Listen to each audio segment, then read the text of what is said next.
Un grand bocal bien transparent pour faire notre mini terrarium, des plantes du jardin ou de magasin, des morceaux de bois en tout genre, des morceaux de feuilles mortes, un pulvérisateur pour humidifier les plantes et le terreau, un petit bocal qui sera notre base pour la maison, du vernis, de la pâte à modeler qui sèche à l'air pour former notre maison, du terreau, de l'argile.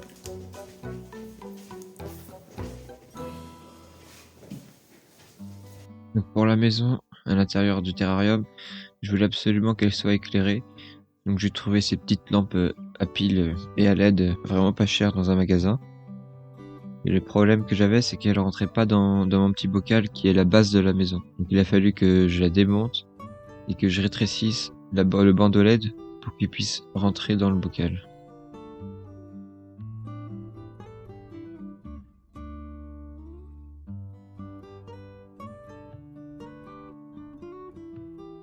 Donc là on voit bien, ça rentre mais ça dépasse de au moins 1 centimètre. Et moi je voulais que la base en plastique elle puisse coller sur l'embase du bocal en verre. Donc j'ai coupé les extrémités, ça a posé aucun problème pour le fonctionnement des autres LED, donc parfait. J'ai utilisé une pâte, on appelle ça une pâte à modeler qui sèche à l'air libre, donc on peut vraiment modeler à souhait.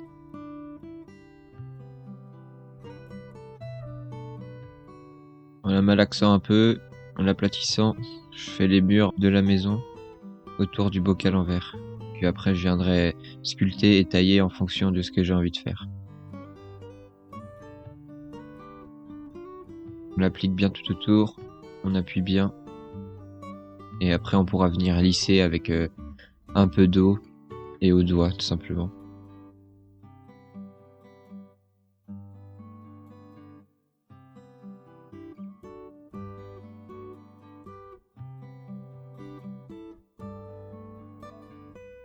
J'essaye de modeler un peu la base d'un champignon. Puis là avec une pointe, je taille la porte, la poutre au-dessus de la porte, les fenêtres avec les volets.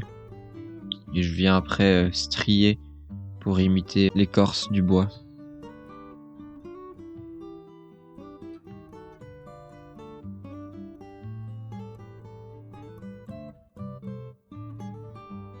Pour les fenêtres, je fais juste des petits carrés et je vais enlever la matière jusqu'à voir le verre. Comme ça la lumière, elle pourra passer à travers.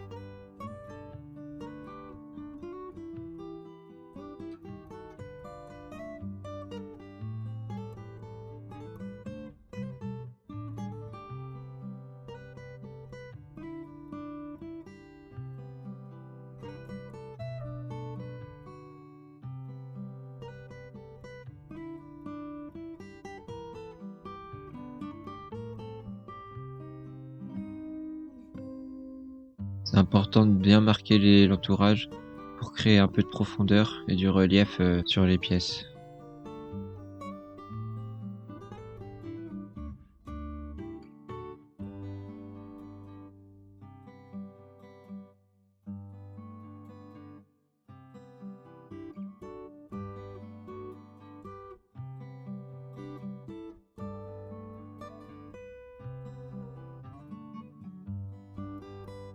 Donc ça sèche à l'air libre, mais ça met un certain temps à sécher, donc j'attends un peu, puis après je retravaille ma matière en fonction. Donc après avoir découpé à la taille souhaitée mon bandeau LED, je le recolle à la colle chaude à la base. Comme ça il pourra rentrer dans le pot.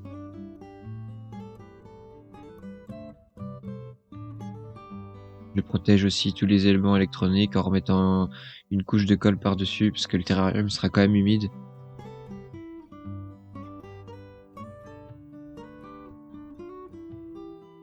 Du coup, en faisant comme ça, j'ai accès au boîtier de piles, je pourrai remplacer, et j'ai aussi accès à l'interrupteur. Parce que le toit sera amovible.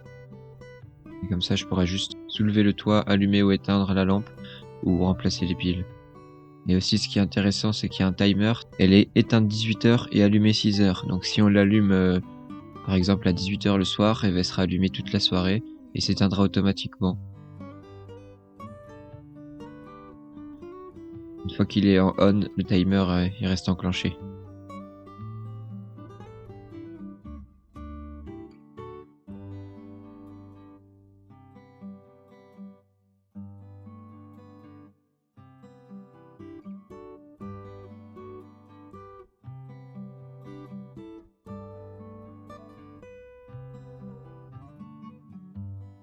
Là, je consolide avec la base de la maison la plateforme en plastique avec des cure-dents. On vient chercher une forme en pointe pour le haut du champignon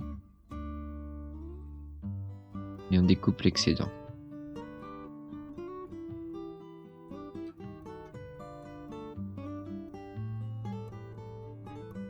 En plus de consolider la base, les petits morceaux en diagonale vont permettre de pouvoir remettre de la pâte à modeler par-dessus et que ça épouse bien la forme.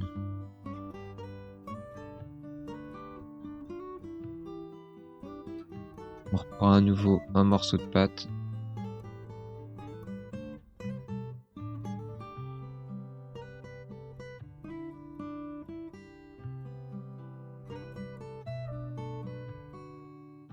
Là, je viens le former en boudin au diamètre de ma base plastique.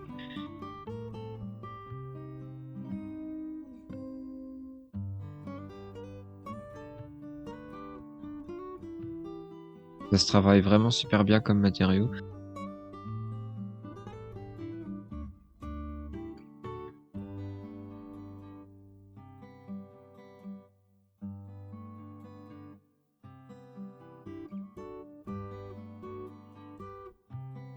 Donc là, je viens bien presser le boudin autour du plastique, jointer entre les deux et recouvrir toute la colle et les cure-dents. On va faire la même chose pour le toit. J'ai rajouté un bout de bois qui sera la bâche de la cheminée. Juste aplati de la pâte et fait une fente pour passer le bout de bois.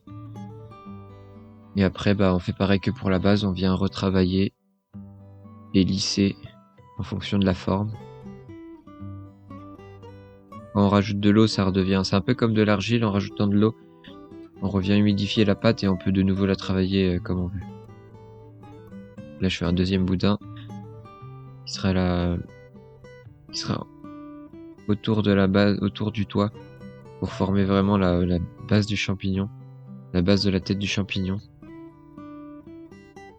On vient l'appliquer et après la fondre dans l'autre morceau.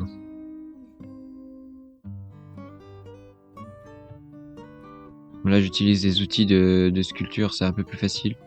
On arrive à être beaucoup plus précis, mais avec les doigts, déjà, on a pas mal de possibilités.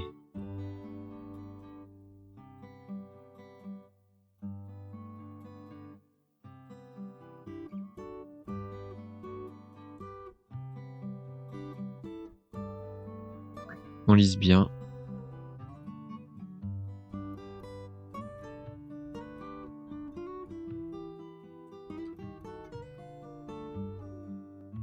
Et là, je fabrique la cheminée, du coup, par-dessus le morceau de bois qu'on a vu tout à l'heure. Là, je fais les formes de pierre en faisant des empreintes dans la pâte.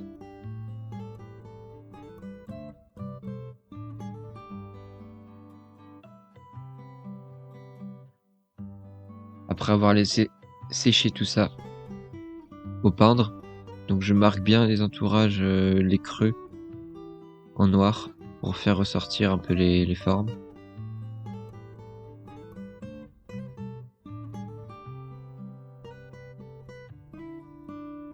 Les plis, les défauts, je les marque, ça rajoute un peu de profondeur.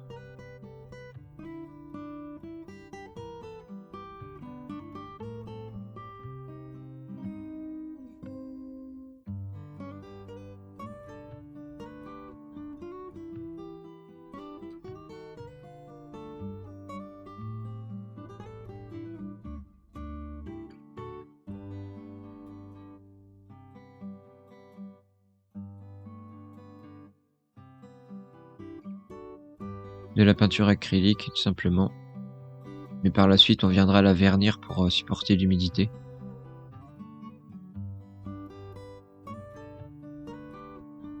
Donc je commence par la base de la couleur de la maison, la base du champignon.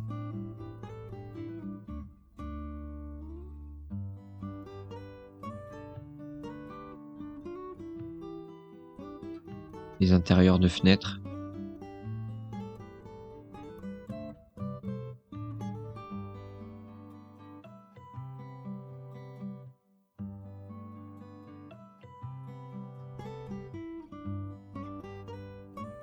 Ensuite, on vient peindre la porte et la poutre en bois ainsi que les volets.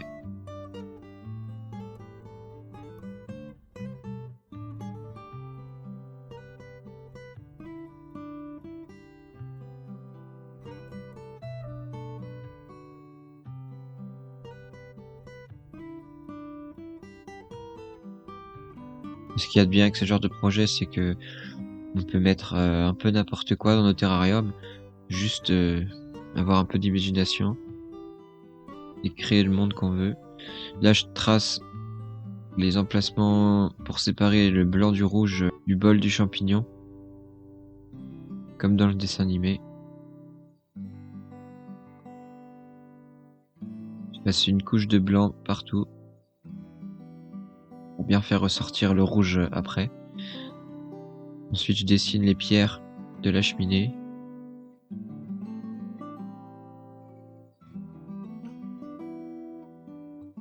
Là, c'est parti pour le rouge du champignon.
On peint en gris entre les pierres de la cheminée.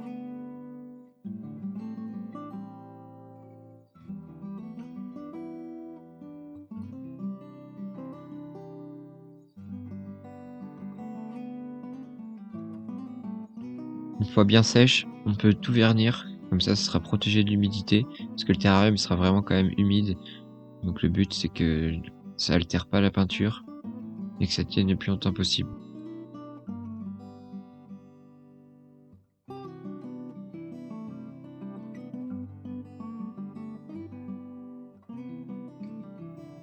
Vernis liquide au moins comme ça s'applique bien, on peut avoir une bonne épaisseur, une bonne couche.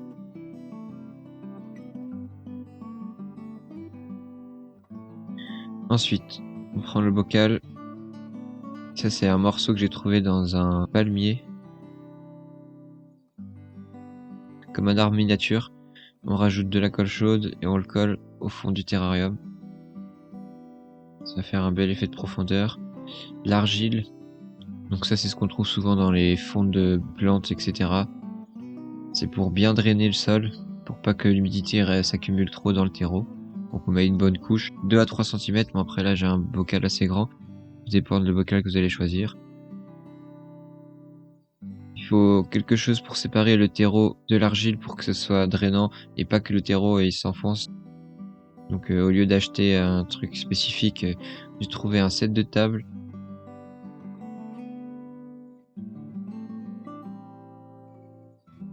Comme un peu une moustiquaire mais en plus rigide.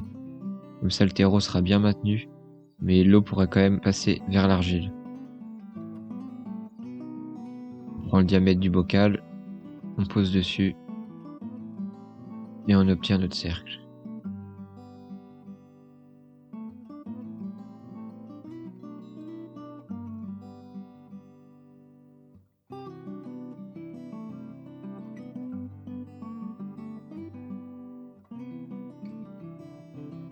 On l'applique bien à plat. On peut le découper légèrement plus grand que la taille du bocal, comme ça au moins le terreau passe vraiment pas. J'ai utilisé du terreau pour plantes carnivores pour garder bien l'humidité. Après, n'importe quel type de terreau, je pense que ça fera l'affaire. Là, pareil, on en met une couche autant que l'argile quasiment. Faut venir un peu tasser, bien mettre en place en fonction du décor que vous comptez faire. Moi, je poussais un peu vers l'arrière du terrain pour pouvoir laisser la place à la maison et mettre les plantes en arrière-plan. On passe bien.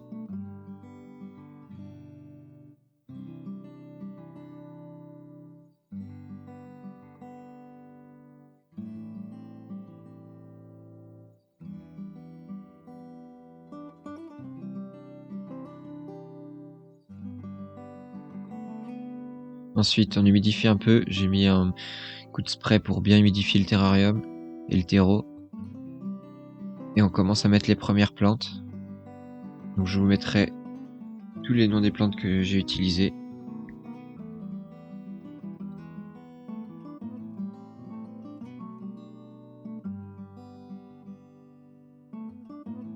Bon là, le bocal est assez grand, on peut passer la main, mais quand c'est des petits terras, on peut venir travailler avec des outils. On positionne les plantes en arrière-plan.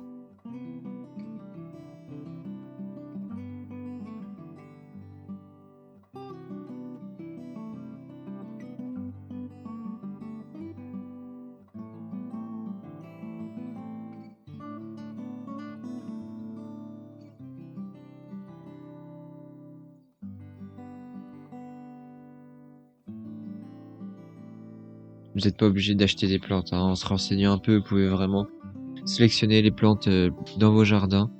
Là, je rajoute de la mousse que j'ai trouvée dehors, par exemple. Je mettrai le nom aussi. Et je rajoute des petits cailloux, faire un peu de texture et de couleur. Rajouter du détail.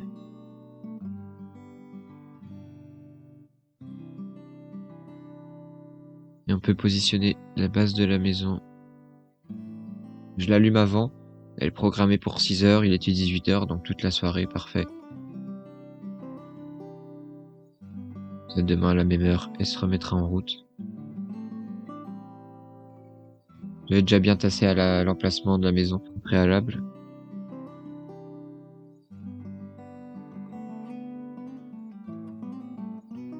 Et on peut venir ajouter le toit.